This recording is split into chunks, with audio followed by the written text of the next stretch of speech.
شام کے 5:30 ہوئے ہیں۔ السلام علیکم، یہ آزاد کشمیر ریڈیو میرپور اور FM 101.4 میرپور کی آواز ہے۔ آئیے سے خبریں سنیے۔ پہلے ایک نظر ڈالتے ہیں آج کی ہیڈ لائنز پر۔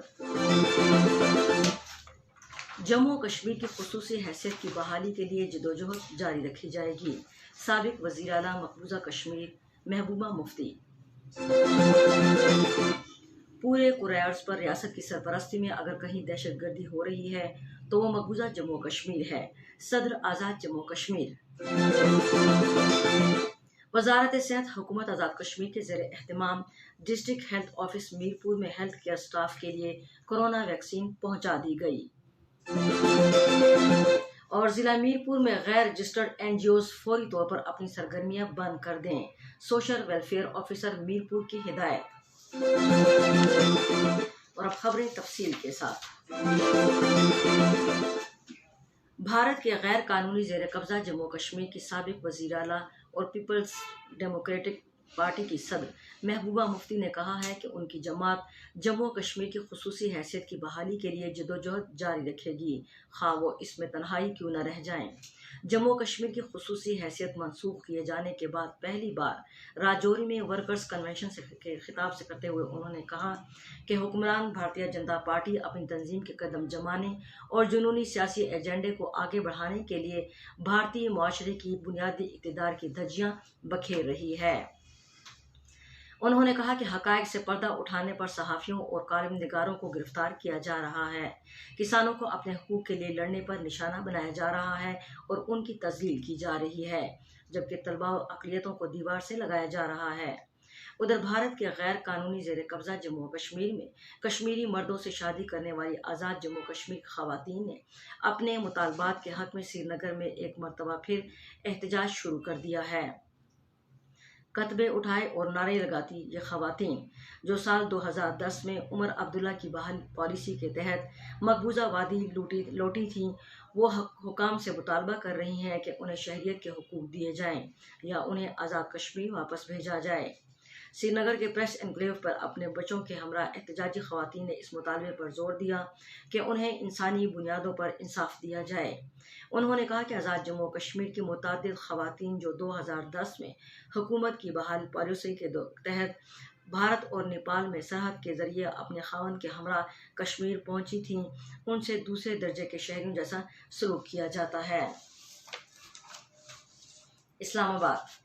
صدر آزاد جموں و کشمیر سردار مسعود خان نے کہا ہے کہ پورے کرۂ ارض پر ریاست کی سرپرستی میں اگر کہیں دہشت گردی ہو رہی ہے تو وہ مقبوضہ جموں و کشمیر ہے، جہاں ایک قابض ملک کی 9 لاکھ فوج نہ صرف انسانوں کو شہید کر رہی ہے بلکہ اس کے ہاتھوں گھر، کھیت اور شجر بھی محفوظ نہیں ہیں۔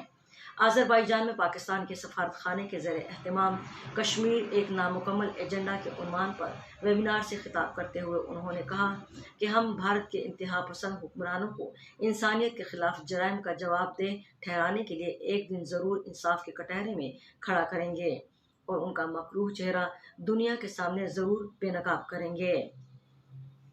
صدر آزاد جموں و کشمیر نے کہا کہ عالمی میڈیا، سول سوسائٹی، انسانیت اور انسانی حقوق پر یقین رکھنے والے ممالک اور معاشروں کو کشمیریوں کے حق آزادی اور حق خود ارادیت کی حمایت کرنی چاہیے، کیونکہ یہ ایک جائز مطالبہ ہے۔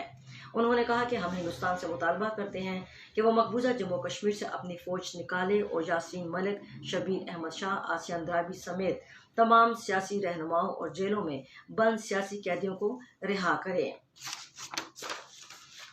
میرپور۔ کمشنر میرپور ڈویژن چودھری محمد رقیب خان نے محکمہ تعلیم کے افسران کو ہدایت کی ہے کہ وہ پبلک و پرائیویٹ تعلیمی اداروں میں اساتذہ اور طلباء و طالبات کی تعلیمی سرگرمیوں کے دوران حکومت آزاد کشمیر کی طرف سے جاری کردہ کورونا SOPs پر عمل درآمد کروائیں۔ ہمارے نمائندے الطاف حمیدہ کے مطابق محکمہ تعلیم کے افسران کے اجلاس سے خطاب کرتے ہوئے انہوں نے کہا کہ تعلیمی اداروں میں ماسک کے استعمال کو لازمی قرار دیا جائے اور سماجی فاصلہ اور صحت و صفائی کے حوالے سے بھی ہر ممکن اقدامات اٹھائے جائیں۔ کمشنر چودھری محمد رقیب خان نے تعلیمی اداروں کو سختی سے ہدایت دیتے ہوئے کہا کہ اگر کسی پبلک و پرائیویٹ تعلیمی اداروں میں کورونا وائرس سے بچاؤ کے لیے SOPs کی خلاف ورزی کی گئی تو اس کے خلاف سخت ترین کارروائی عمل میں لائی جائے گی۔ یہ خبریں آزاد کشمیر ریڈیو میرپور اور FM 101.4 میرپور سے ایک ساتھ نشر کی جا رہی ہیں۔ آزاد جموں کشمیر کے تمام دیگر مقامات کی طرح میرپور میں بھی 5 فروری کو یوم یکجہتی کشمیر کے حوالے سے تیاریاں تیزی سے جاری ہیں۔ میرپور میں یہ دن منانے کے حوالے سے انتظامات کو حتمی شکل دینے کے لیے کل ڈپٹی کمشنر میرپور کے کانفرنس ہال میں خصوصی اجلاس ہوگا۔ ڈپٹی کمشنر طاہر ممتاز خان صدارت کریں گے۔ Additional deputy commissioner general Mirpur Chaudhry Haq Nawaz نے ہمارے نمائندے کو بتایا کہ اجلاس میں وکلاء، سیاسی و سماجی تنظیموں، کاروباری برادری، سرکاری ملازمین کی تنظیموں اور دیگر عوامی نمائندہ شخصیات شرکت کریں گے۔ وزارت صحت حکومت آزاد کشمیر کے زیر اہتمام ڈسٹرکٹ ہیلتھ آفس میرپور میں ہیلتھ کیئر سٹاف کی ویکسینیشن کے لیے کورونا ویکسین پہنچا دی گئی ہے۔ ہمارے نمائندے ہمایوں مرزا کے مطابق ویکسین پولیس کے حفاظتی دستوں کے ہمراہ پروینشن پروگرام مینیجر آفس کے سٹاف کی زیر نگرانی میرپور لائی گئی۔ کل سے ضلع میرپور کے ہیلتھ کیئر ورکرز کی ویکسینیشن کا عمل شروع کیا جائے گا۔ سوشل ویلفیئر آفیسر میرپور ملک نثار احمد نے ضلع میرپور میں غیر رجسٹرڈ NGOs کو فوری طور پر اپنی سرگرمیاں بند کرنے کی ہدایت دیتے ہوئے کہا کہ اگر حتمی نوٹس کے باوجود کوئی خلاف ورزی کی گئی تو ان کے خلاف کارروائی عمل میں لائی جائے گی۔ ہمارے نمائندے الطاف حمید راؤ کے مطابق سوشل ویلفیئر آفیسر میرپور نے ہدایت کی کہ نیشنل ایکشن پلان کے تحت غیر رجسٹرڈ NGOs کو کسی بھی قسم کی سرگرمی کی اجازت نہیں ہے اور ایسی NGOs کسی بھی قسم کا سامان تقسیم نہیں کر سکتی۔ انہوں نے کہا کہ NGOs نہ تو اپنے تشہیری بینرز آویزاں کر سکتی ہیں اور نہ ہی کسی دیگر ذریعے سے اپنی NGOs کا نام استعمال کر سکتی ہیں۔